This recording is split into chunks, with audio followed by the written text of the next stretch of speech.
여러분 교단이라는 걸 아시죠? 교단이 있습니다. 그래서 장로교 할 때 그것이 교단이고요. 순복음 할 때 순복음교회 할 때 순복음 교단이라고 하고요. 감리교 할 때도 감리교단을 얘기합니다. 침례교, 미국에서는 침례교가 크죠. 그래서 침례교는 그 교단을 얘기합니다.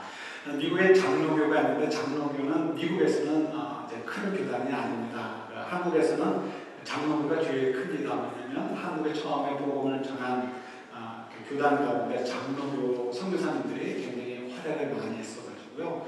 장로교가 굉장히 많습니다. 그러나 미국에서는 침례교가 월등하게 크죠.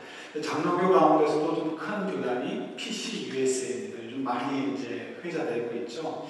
PCUSA가 얼마 전에 총회를 했는데 총회 때 교회를 파악을 이제 했습니다. 보니까 지금 2016년도가 기준인 것 같아요. 2017년도에 발표된 거에 의하면은 PCUSA, 그러니까 미국 장로교회 중에서 제일 큰 교단인데 수가 150만 명이라고 합니다. 이거 굉장히 작은 거죠.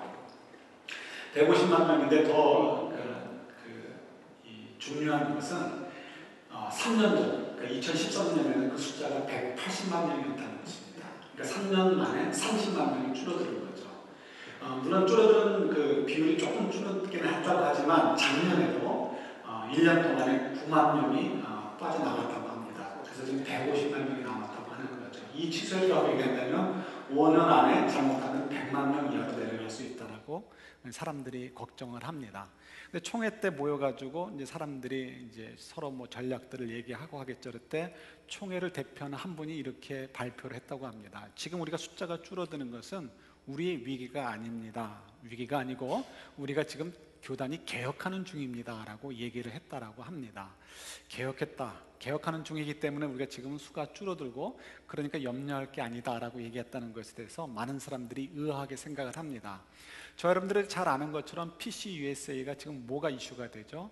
동성연애를 하는 분들을 목회자로 인정을 해주느냐, 또 교회에서 그런 분들에게 이 주례를 해주거나 어떤 섬김을 하느냐, 이런 문제 때문에, 이슈 때문에 지금 이제 문제가 되고 있지 않습니까? 동성연애자가 왔을 때 그들을 품어주는 것하고 동성연애자가 목사로서 혹은 또 교회 리더십으로 안수를 받는 것은 전혀 다른 이야기가 되겠죠. 그래서 많은 사람들이 PCUS를 떠나고 또 특별히 한인 교단 가운데서, 한인 PCUS의 교회 가운데서 많은 교회들이 PCUS를 떠나려고 합니다. 그런데 지금 교단의 책임자가 하는 얘기는 위기가 아니고 지금 개혁 중이다. 무엇을 향해서 개혁하는지 그분들이 생각할 때는 우리와 관점이 다른 것 같습니다. 그러니까 저희들이 볼 때는 이분이 정확하게 판단을 한 것인지, 아니면 지금 어쩔 수 없이 막 기울고 있는데 그를 막을 방법이 없으니까 현실을 도피하는 마음으로 현실을 부정하는, 사실을 부정하는 그런 스테이지에 있는 것인지 저희들이 좀 궁금하죠. 이 현실 부정이라는 것 참 굉장히 무서운 말입니다. 우리 현실 부정, 우리 그 부정 본능이라는 책이 있습니다. 이분이 아지트 바르키하고 데니 브라워라는 분이 쓴 책인데요. 책이 조금 어렵고요. 또 책이 재미가 없는데 더욱이 참 저희들하고는 좀 노선이 다릅니다. 왜냐하면 이분들의 책의 근간은 바로 이 진화론에서 시작을 하기 때문에 그렇습니다. 그런데 흥미로운 부분이 있습니다. 이분들이 주장하는 것 가운데 하나가 뭐냐면 인간에게는 어느 동물에게도 없는 이 독특한 능력이 있다라고 얘기를 합니다. 그 독특한 능력이 뭐냐면 현실을 부정하는 거. 그러니까 우리 속에는, 사람들 속에는 뭔가를 나한테 불안하게 하거나 어렵게 느껴지는 것들을, 그런 현실을 부정하려고 하는 그런 능력이 있다라고 얘기를 합니다. 그래서 그 현실을 부정함을 통해서 어떤 어려움이나 고난 같은 것을 아니야, 이건 있을 수 없는 일이야, 이건 아닐 거야 라고 하면서 부정함을 통해서 두려움을 극복하게 되고요, 감정을 조절하게 돼가지고 점점 더 이제 우리가 성장하게 되어져서 이제 똑같은 동물이었지만 우리 인간이 모든 동물들을, 온 지구를 이제 다스리는 그런 존재가 되었다, 월등한 존재가 되었다라고 이제 주장을 하는 이야기입니다. 아까도 말씀드렸듯이 이분들은 진화론에 근거하기 때문에 저희하고는 같은 길에 있지는 않지만, 그래도 어쨌든 우리 인간이 가지고 있는 독특한 죄성이기도 하지만 그 능력 중에 하나가 이 자기 부인 혹은 또 이 현실을 부인하는 그 능력이 있다라는 것, 그런 독특한 성향을 가지고 있다는 것은 잘 지적해 주는 것 같습니다. 이런 자기 부정하는 것, 부정 본능이 때로는 유익하게 발동할 때도 있죠. 그래서 여러분 뭐 I can do it, Just do it인가요? 나이키는? 나이키는 아니라 할지라도 I can do it 하면서 이제 우리가 할 수 있다라고 얘기하는 경우가 있죠. 예를 들어서 우리가 시험을 앞에 두고 있든지 중요한 게임을 앞에 두고 있다든지 아니면 어떤 중요한 프레젠테이션을 두고 있을 때 막 떨리죠. 내가 준비 못한 것들이 보이고 그럴 때 막 불안해집니다. 그때 뭐라고 우리가 외치죠? I can do it, I can do it. 우리 할 수 있어, 할 수 있어. 서로를 격려하게 되고 그때 우리가 가지고 있는 능력보다 더 높은 이렇게 능력의 저 밑에서부터 끄집어 올려서 높은 결과를 낳을 때가 상당히 많이 있습니다. 그래서 I can do it, 우리 할 수 있어라는 얘기는, 그래서 우리 지금 사실은 현실적으로는 굉장히 어려운 상황에 있지만 그런 현실을 이제 왜곡한다고 하죠. 그것들을 이제 아니야라고 하면서 부인하면서 부정하면서 우리는 할 수 있어, 할 수 있어라고 할 때 오히려 정말 좋은 결과를 낳을 때도 사실은 많이 있습니다. 그러나 때로는 이것이 부정적인 영향을 끼칠 때도 있죠. 나는 할 수 있어, 사실은 할 수 없는 부분인데 할 수 있어 하다가 쫄딱 망하는 경우도 있습니다. 이 부정본능이라는 책에서 소개하고 있는 또 글이 있는데, 여러분 잘 아시는 톨스토이의 글입니다. 톨스토이의 그 단편 가운데 사람은 땅이 얼마나 필요한가라는 내용이 있죠. 여러분 너무나 잘 아시죠? 이 사람 이름 파홈, 잘 안 외워지는 것 같아요. 파홈이 욕심이 있단 말이에요. 땅을 많이 가지고 싶어요. 그러다 어느 날 이제 여행을 해서 이제 한 부족을 만납니다. 바시키르라는 부족을 만나는데 이 부족 사람들이 파옴에게 얘기를 합니다. 네가 아침 일찍부터 떠나서 표시라는 땅을 전부 다 우리가 헐값에 팔게, 아주 굉장히 싼 값에 팔 테니까 한번 다녀보아라. 대신 네가 해지기 전까지는 돌아와야 돼라는 조건을 답니다. 이 파옴이 적당하게 욕심을 냈으면 큰 부자가 됐을 텐데 욕심이 너무 심했죠. 그래서 막 열심히 다니다 보니까 해가 뉴역뉴역 지기 시작하는 것을 느끼게 되었습니다. 자기가 꼴이 날 즈음 다시 돌아가야 그 땅을 싼 값에 살 수 있는데, 돌아가려고 하니까 지금 이 거리가 너무 먼 거죠. 포기했어야 되는데 그 속에 뭐가 있다고요? 현실을 부정하는 우리 인간들에게는 부정 본능이 있다고 말씀을 드렸잖아요. 그 현실을 부정하는 그 부정 본능이 발동을 합니다. 그래서 그 속에서 뭐라고 얘기했냐면 You can do it, I can do it이 되는 거죠. I can do it, I can do it. 이렇게 나는 할 수 있어, 할 수 있어 라는 생각을 가지고 뛰기 시작을 합니다. 너무 지쳐서 심장이 터질 것 같으면 스톱을 했어야 되는데 그때도 뛰다가 결국은 도착은 했습니다. 도착을 해서 이렇게 해지기 전에 이제 땅을 살 수 있는 권리는 얻었지만 결국 심장이 터졌는지 어쨌든지 해서 쓰러져서 죽게 되고 말죠. 그래서 파홈의 하인이 그를 위해서 땅을 파서 묻어주는데 그 땅의 넓이가 2m에 지나지 않는다라는 그런 유명한 이야기를 저희들이 잘 알고 있습니다. 그때 I can do it이 아니고 야 이건 내가 잘못 계산했구나, 이건 포기하자 했으면 그가 죽지 않았을 것입니다. 그러나 그가 I can do it, I can do it 하다가 오히려 망하게 되는 결과를 보게 된 것을 저희들이 보게 되죠. 우리가 자녀들을 키우다 보면 우리 티네이저들 같은 게 더 그렇죠. 아빠 엄마가 날 위해서 뭘 해줬어, 뭐 이런 얘기 할 때 있잖아요. 아빠 엄마가 날 사랑해? 날 위해서 뭘 해준 거야? 이렇게 얘기를 할 때, 그때 여러분 이제 그런 얘기들을 하는 이제 그 스테이지를 다들 지나시잖아요, 그죠? 아이들을 기르면서 이제 그런 것들을 느낄 때가 있고, 그때마다 또 부모들은 또 괜히 또 더 미안한 마음을 갖기도 하죠. 사실은 이미 풍성하게 충분히 사랑해주고 있는데도 아이의 한마디에 이제 사실 우리들의 멘탈이 흔들릴 때도 있죠.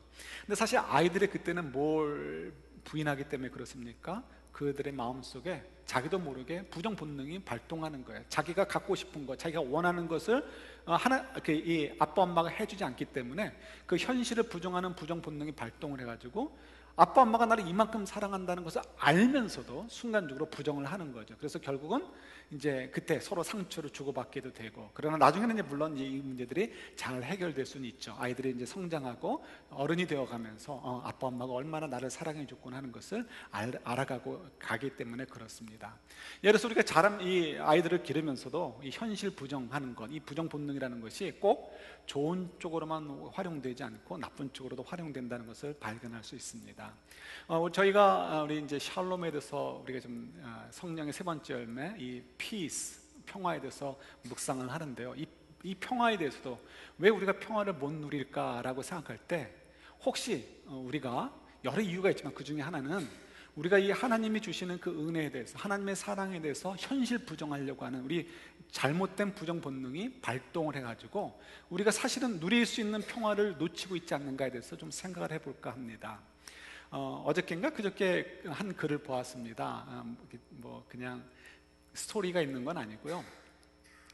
자기 사촌 언니가 지금 엉엉 울고 있다라는 거예요. 왜 울고 있냐면 이 사촌 언니가 아들이 둘이 있었습니다. 둘이 있어가지고 10년 동안 잘 키웠는데 이제 아이들 남자아이가 10살이 됐으니까 이제 엄마가 예쁜 딸 하나 키웠으면 좋겠다 하는 마음이 있어가지고 아기를 또 갖게 되었습니다. 용기를 낸 거죠. 용기를 내면서 이제 아기를 가지면서 예쁜 딸 하나 생각을 하고 있는데 배가 크단 말이에요. 그러니까 뭐 어떤 생각이 듭니까? 이거 하나가 아니고 둘은 아닐까? 쌍둥이까지도 좋다 이거죠. 딸만 나와라. 근데 나중에 알고 보니까 두 쌍둥이도 아니고 세 쌍둥이인데요, 스님이 전부 다 꼬추를 달고 있는 거예요. 그러니까 이 엄마가 너무 놀래가지고요, 자기는 지금 두 아들을 키우느냐고 너무 힘들었어가지고 이제 내가 좀 평화롭게 딸을 키우면서 아기자기하게 살아야지 라는 생각을, 기대를 가지고 있었는데 막상 내 지금 뱃속에 있는 아이들이 뽀이 셋이라는 사실을 알게 되니까 너무너무 한심해가지고 엉엉 울고 있다는 거죠. 이럴 때 여러분들이 뭐라고 위로해 주면 좋겠습니까? 잘 기른 새 아들 10달 부럽지 않다 이렇게 얘기할까요? 그렇게 해서 뭐 될 게 아니죠. 미국식 얘기하면 뭐라고 얘기하죠? It'll be okay, 뭐 It's okay, 아니면 뭐라고 해야 돼요? 다 모든 것들이 괜찮을 거야, 뭐 Everything will be fine, 뭐 이런 식으로 얘기하겠죠. 근데 실질적으로 그렇습니까? Everything will be fine 한다고 해서 이 뱃속의 아이가 한 명으로 줄거나 그 뽀이였던 아이가 거울로 바뀌지 않습니다. 그죠? 여전히 새 아이가 태어나게 될 것이고요, 이 엄마는 10년 동안 두 뽀이를 기르느냐고 너무 힘들었지만 이제는 그보다 더 힘들게 새 아이를 키워야 되는 그런 이제 운명이 앞에 놓여 있다는 것은 누구도 부인할 수 없는 사실입니다. 그래서 우리가 이럴 때 우리가 또 뭐라고 얘기할 수 있을까요? 우리가 기도해요, 같이 기도해요 라고 얘기할 수 있습니다. 기도한다고 할 때 어떤 의미가 있을까요? 크게 두 가지가 있죠. 하나는 이 문제가 해결될 것입니다. 그러니까 이 문제가 어떻게든지 기적적으로 변화될 수 있다는 거죠. 그래서 이 뱃속의 아이가, 새 아이가 다시 한 명으로 줄고 그것도 여자 아이로 바뀔 수도 있다라는 것이 포함될 수도 있고요. 꼭 이런 문제가 아니라 다른 문제에서도 마찬가지고요. 하나님께서 이 문제를 해결해 주실 수 있다, 아니면 어떻게 내가 원하는 대로 바꿔 주실 것이다라는 기대가 있기 때문에 기도를 합니다. 두 번째는 이제 또 다른 기도인데, 이유가 뭐냐면 그것은 지금 이 어려운 상황이 놓여 있지만 하나님께서 나를 도우셔서 능력을 주신다는 거죠. 하나님 능력을 주셔서 이 어려운 상황을 이기도록 해 주실 것이다라는 것이 그 기도합시다에 담겨져 있습니다. 그래서 내가 지금 힘들지만 이기게 되어지면 우리 로마서 8장 28절에 있는 말씀대로 모든 것이 합력하여 선을 이루게 하시는 하나님의 사랑 안에서 내가 결국 해피하고 웃을 수 있게 하시고 기뻐하게 하시고 그리고 하나님을 찬양하게 하실 것이다 라는 그 믿음의 고백이 담긴 것이 그 상황에서 기도합시다 라는 내용에 들어가는 것입니다. 그런데 우리가 이제 많은 분들이 이 두 번째 것을 싫어하는 거예요. 하나님이 능력 주시고 이기고 다 필요 없는 거예요. 난 그거 귀찮고 신경 쓰기도 싫고 편하고 싶어요. 그래서 첫 번째, 어떻게든지 내 뱃속에 있는 아이가 하나로 줄고 그것도 이쁜 여자아이로 바뀌고 싶은 그 마음, 그것만 가지고 기도하려고 하니까 이게 핀트가 맞지 않게 되고 하나님의 뜻과 맞지 않게 되죠. 그러니까 결국은 내 기도대로, 내 원대로 되지 않았다는 그 실망감 때문에 하나님과의 관계가 소원해지고 기도가 별로 재미없어지는 이유가 거기에 있는 것입니다. 그래서 우리가 정말 왜 성령의 열매가 세 번째 평화인데 왜 우리 삶 속에서는 왜 진짜 평화가 없을까에 대한 질문을 결국 갖게 되는 거죠. 인생은 우리가 전부 다 알다시피 어느 인생도 문제없는 인생이 없습니다. 끊임없이 문제들이 있고요, 문제없는 인생이 어디 있습니까? 정말 그런 인생은 단 한 명도 있지 않습니다. 현실 부정에 완전히 빠져가지고 사는 사람이 아닌 이상은 자기 앞에 놓여있는 인생의 짐들을 어찌할 방법이 없습니다. 왜냐하면 그 인생의 짐들 가운데 상당 부분은 하나님께서 우리에게 주신 것이기 때문에 그렇습니다. 왜? 그걸 통해서, 이김을 통해서, 하나님을 믿고 사랑함을 통해서 성령의 능력을 사모하고 성령의 능력을 받아서 이김을 통해서 하나님의 그 좋으심과 하나님의 능력과 하나님의 사랑과 하나님의 그 기쁨이 이 세상 가운데 드러나기를 원하시기 때문에 그렇죠. 그래서 저희가 이 고난의 문제, 어려움의 문제를 이 인생 밖으로 몰아낼 수가 없습니다. 그래서 우리 아까 찬양할 때도 하나님의 손, 예수의 손 안에서 우리의 고난과 어려움들이 사라진다 하는 것, 이거는 우리가 내가 원하는 대로 변한다가 아니고 우리가 이길 힘을 주어서 하나님의 능력으로, 내가 섬기는 것 같지만 하나님의 능력으로 이긴다는 의미를 담고 있다는 것을 잘 이해하시면 좋을 것 같아요. 우리 성경을 한 군데 찾아보도록 하겠습니다. 우리 요한복음 한번 찾아볼까요? 요한복음 14장 27절 우리 한 군데만 한번 찾아보도록 하겠습니다.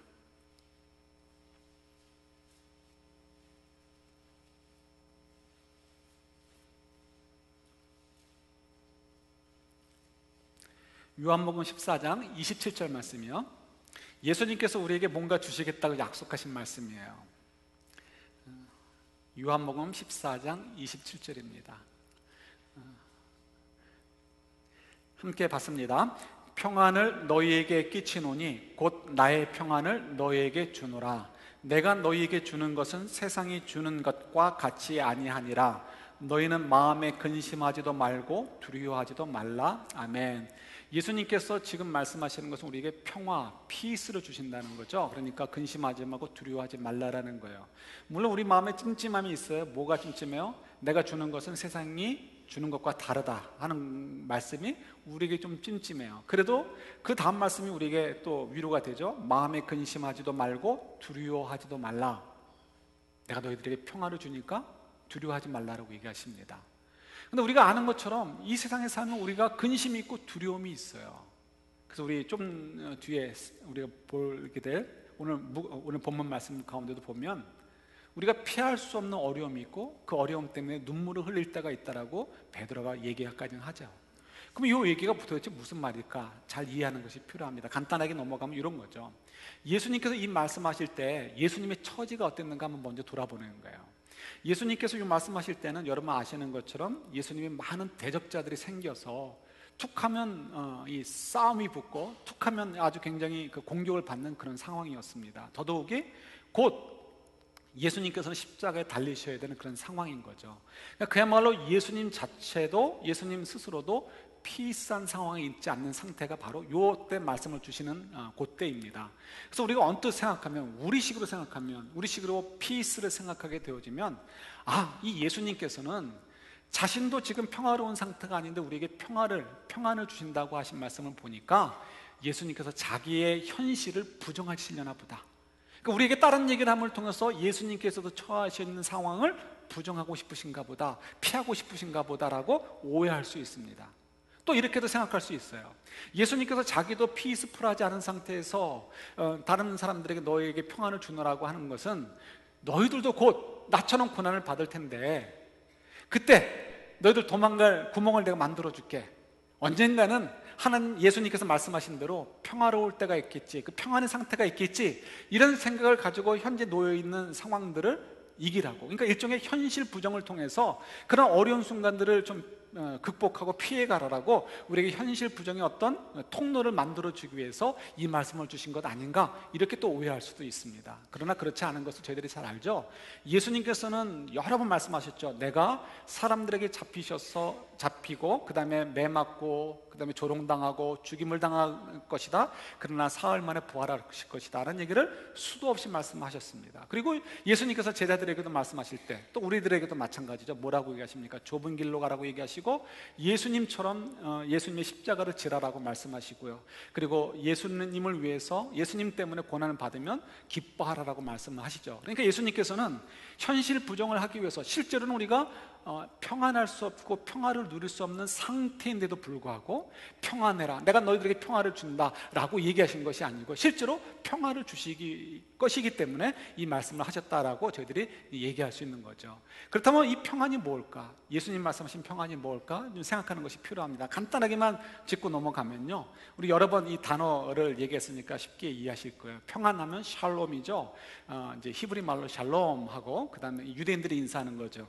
그 다음에 이제 그리고로 얘기하면 에이레네라는 뜻입니다. 피스라고 영어로 번역이 되는데요. 이 샬롬이라고 유대인들이 인사를 하는데 이건 누구 뭐하고 똑같다고요? 한국 사람들이 옛날에 안녕하세요라고 인사하는 것과 똑같단 말이에요. 유대인들하고 이 한국 사람들하고 비슷한 게 참 많이 있습니다. 그래서 안녕하세요라고 인사하는 것과 샬롬하고 인사하는 것과 이 미닝이 almost same입니다. 똑같습니다. 왜 그런가 설명을 간단하게만 드릴게요. 우리 한국 사람들이 주변에 강대국이 있습니다. 지금도 강대국 사이에 껴가지고 이러지도 못하고 저러지도 못하는데요, 옛날엔 더 그랬죠. 그래서 뭐 중국이나 일본에 치이고 뭐 빼앗기고 하는 것이 비일비재했습니다.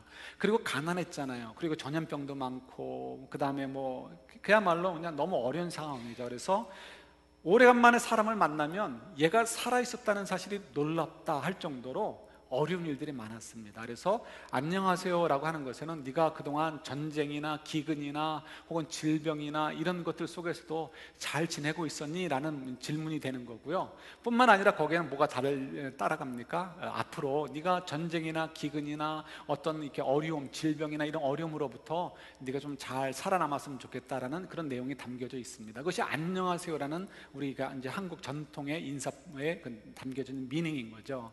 샬롬도 마찬가지입니다. 이스라엘도 저희들하고 똑같이 주변에 강대국 사이에 끼어 있어가지고 늘 치이고 늘 뭐 매맞고 늘 빼앗기고 그런 상황 속에 살죠. 늘 가난했고. 그래서 언제나 샬롬 할 때는 우리 안녕하세요라고 할 때는 이제 이 과거적인 걸 얘기한다면 샬롬 할 때는 미래적인 걸 얘기하는 거죠. 그래서 네가 앞으로 전쟁도 없었으면 좋겠고 기근도 없었으면 좋겠고 병도 안 났으면 좋겠고 뭐 이런 식으로 좋은 것으로 이제 그렇게 됐으면 좋겠다라고 하는 것이 샬롬이라고 이제 인사하는 것이 되는 거죠.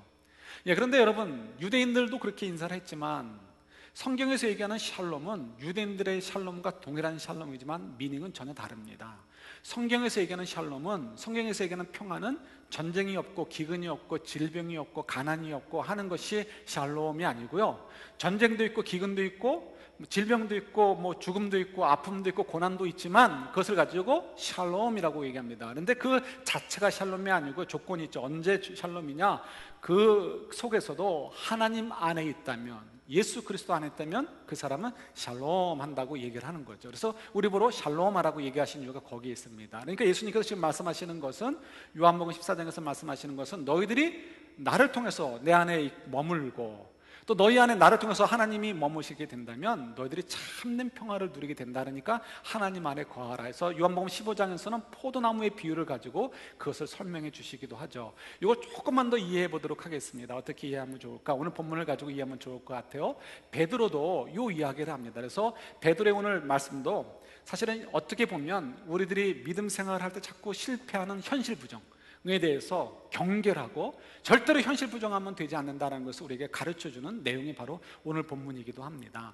여러분, 베드로가 이 편지를 보냈는데요, 이 편지를 받는 사람들이 살던 곳은 지금의 터키 지역입니다. 그곳에 있는 주로 가정교회들인 거죠. 그 교회들에게 편지를 보냈는데 그 교회들도 지금 점점 이제 어려운 핍박이 싹트오고 있기 때문에 그렇습니다. 그런데 지금 베드로는 어디서 편지를 보내느냐? 보내는 곳이 바로 로마입니다. 로마는 그때 당시가 이제 이 베드로가 편지를 쓸 때가 64년에서 65년 경우로 보는데요. 그때 예루살렘에 죄송합니다. 로마에서 점점 이 핍박이 심해지고 있었던 때입니다. 그래서 베드로가 이 편지를 쓰는 때는 너 이 예수 그리스도의 제자로 살 때 오는 고난에 대해서 현실 부정하고 도망가지 마라 라고 표현하는 것이기도 하고 나도 그렇게 산다라는 것을 사실 담고 있는 것입니다. 이걸 좀 더 설명해 드리면 이렇습니다.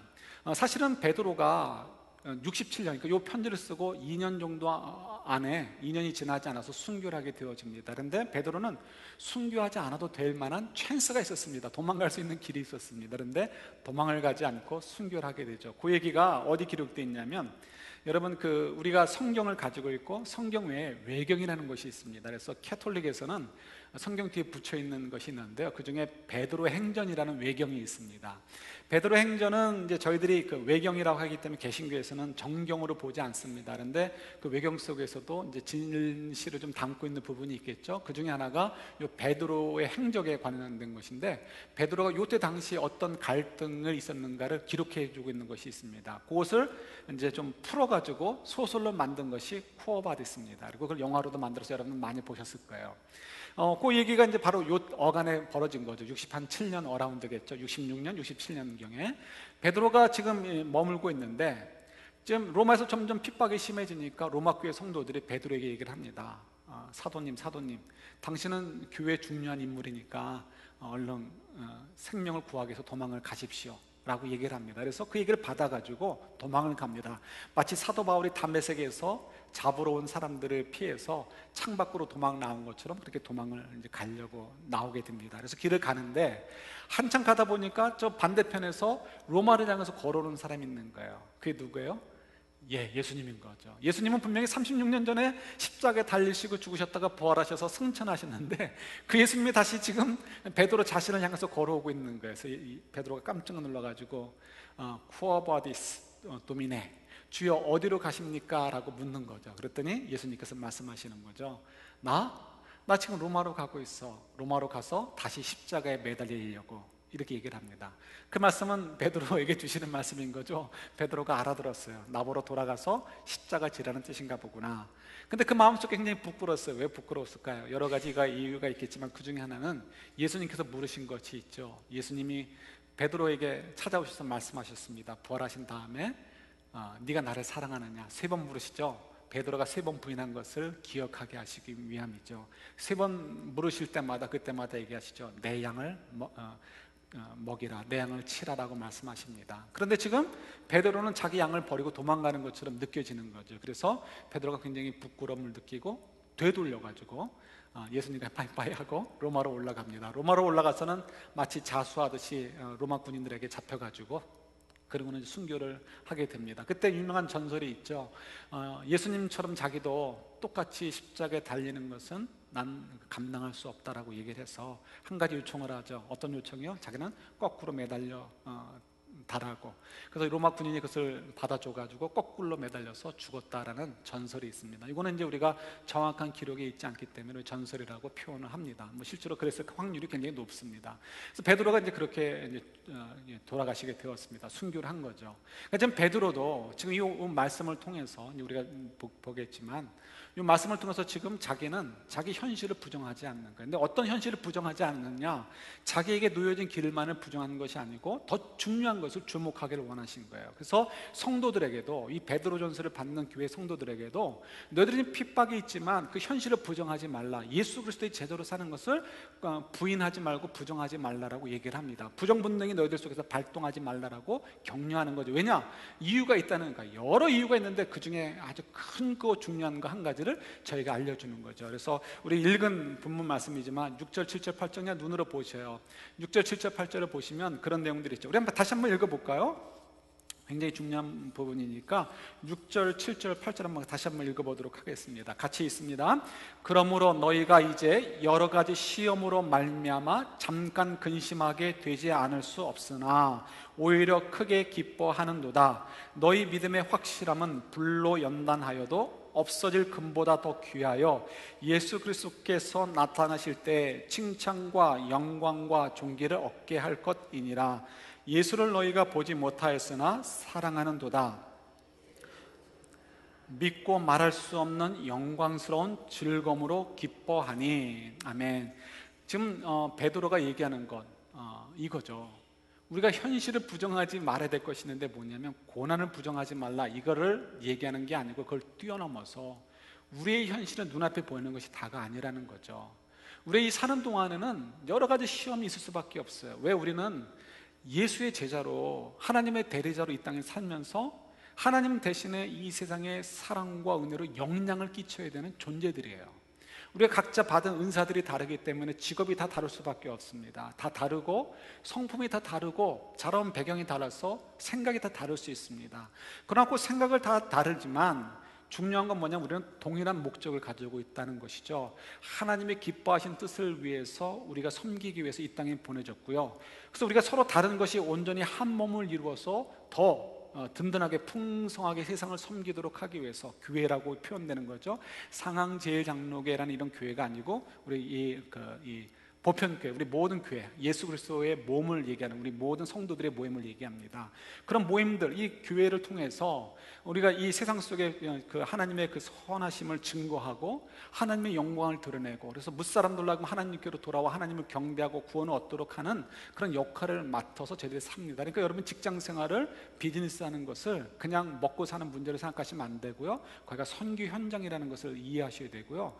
거기가 분명히 내가 하나님의 대리자로서 통치해야 되는 곳이다라는 분명한 의식을 가지고 사셔야 되죠. 가정에서도 마찬가지예요. 가정에서도 마찬가지고 밖에서도 마찬가지고 교회 안에서만이 아니고 어느 곳에서나 다 마찬가지라는 것입니다. 근데 그런 일을 하려고 하니까 우리는 속사람을 따라, 변화된 사람을 따라, 성령의 인도하심을 따라 그렇게 살죠. 그러나 믿지 않는 사람들은 겉사람밖에 없잖아요. 옛사람밖에 없잖아요. 그러니까 겉사람, 옛사람은 사단밖에는 통로가 없어요. 죄밖에는 통로가 없어요. 그러니까 그 죄를 가지고, 그 사단의 능력을 가지고 어떻게 우리가 잘 되는 것을, 하나님이 기뻐하시는 일, 하나님의 거룩한 일들이 이루어지는 것을 방해할 수밖에 없죠. 그러니까 우리가 근심하고 괴로운 일들이 떠나지 않을 수밖에 없는 것이 거기 있는 거예요. 그래서 우리가 너무 힘이 드니까 울듯이 슬퍼하고, 시련을 겪으면서 아파하는 거죠. 그러나 이것은 뭐라고요? 잠시 동안이라는 거예요. 잠시 동안이라는 거. 그 이후에 우리가 누리게 될 것은 정금보다도, 잘 재련된 정금보다 더 귀한 것, 그 믿음을 우리가 살게 되면 그 다음엔 장차 하나님께서 칭찬해 주시고 영광을 주시고, 그리고 우리에게 명예를 주시는, 그러니까 빌립보서 2장 우리 지난주에 묵상했듯이 모든 이름 위에 뛰어나게 하신 예수님처럼 우리도 하나님께서 모든 이름 위에 뛰어나게 하시고 그냥 높이신다는 거죠. 그리고 하나님 우편에 앉아 계신 예수님처럼 우리도 하나님의 영광의 상속자가 되게 하신다는 그 사실이 분명히 있다는 거예요. 근데 우리가 그 사실을 자꾸 현실 부정하는 거죠. 그러니까 우리가 자꾸 근심하며 주저앉고, 예수님께서 뭐라고 얘기하셔도 우리는 딴 길로 돌아가는 이유가 거기 있어요. 그래서 지금 베드로가 얘기하는 것은 우리 현실 부정을 하지 말자는 거예요. 근데 그 현실이 뭐냐? 눈에 보이는 고난과 어려움이 중요한 것이 아니고 그건 아무것도 아니라는 거예요. 잠깐이고 정말 중요한 것, 우리가 놓치지 않아야 되는, 좀 이렇게 눈을 부릅뜨고 봐야 될 것, 인정해야 될 것은 뭐냐? 우리가 이 믿음을 따라 살게 되어진다면 하나님께서 칭찬을 주실 것이고, 하나님의 이게 상급을 받게 될 것이고, 하나님의 영광을 상속받게 될 것이고, 그리고 하나님의 그 이름으로 우리도 명예롭게 될 것이다라는 그 약속이라는 거죠. 그래서 이것을 위해서 우리가 어떻게 해요? 지금 우리가 보이지 않는 예수님을 믿는 것처럼 우리도 아직 보이지 않지만 다 표현할 수 없는 그 영광과 즐거움을, 우리 눈에 보이진 않아요. 그러나 앞으로 우리가 누리게 될 말할 수 없는 그 기쁨과 즐거움이 있고 감사하는 그 순간들을 우리가 보면서, 눈에 보이지 않았지만 믿음의 눈으로 보면서 우리가 기뻐하자라고 얘기하는 것이 바로 오늘 본문의 내용입니다. 이럴 때 어떻게 우리가, 비록 내가 굶주리고 있고 내가 기근이 있고 전쟁 속에 있어도 우리 속에 뭐가 있다? 기쁨이 있고, 기쁨이 있다는 얘기는 뭐예요? 우리가 이 모든 것들을 초월해서 우리 이길 수 있다는 거죠. 그래서 우리가 평안을 누릴 수 있다라고 말씀하고 계시는 거예요. 그러니까 저희들이 정말 샬롬하고 주님께서 말씀하시고, 내가 너에게 샬롬을 주겠다, 내가 너에게 피스를 줄 테니까 근심하지 말고 걱정도 하지 말아라고 하신 이것은 근심과 걱정 자체가 없다라는 것이 아니고요, 근심과 걱정이 있어도 우리가 성령의 인도하심을 따라 살아가게 되어진다면 근심과 걱정도 우리가 어떻게 해요? 하나님의 능력으로 이기게 될 것이고, 하나님 필요하신 것을 홍해가 갈르듯이 없어지게 할 것이고, 아니면 저희들이 그것을 딛고 이기듯이 다윗이 이렇게 골리앗을 쓰러뜨리듯이 우리가 쓰러뜨리고 이기게 하시더라도 어떻게 하신다? 모든 것이 합력하여 선을 이루게 하신다는 것이 바로 이 샬롬 속에 우리가 믿음으로 고백하게 될 때 누리게 되는 내용이라는 사실입니다. 여러분, 우리가 이제 수요일마다 기도회를 좀 하려고 합니다. 교회 기념을 앞에 두고 처음에는 우리 중직자들만 기도회를 할까라다 좀 여러분들에게 모두에게 오픈해서 같이 기도하려고 합니다. 여러분들 그냥 오셔가지고 우리가 함께 찬양하고 기도하는 시간은 조금밖에 없을 거예요.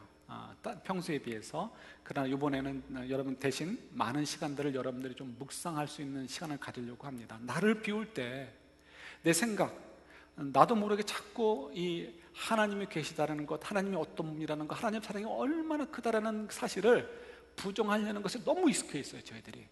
그래서 현실을 부정하는 것에 너무 익숙해가지고요, 영적인 부정 본능이 너무 발동이 되어 있는 거죠. 그래서 하나님의 신실하심과 하나님의 사랑 앞에 나를 맡기지를 못해요.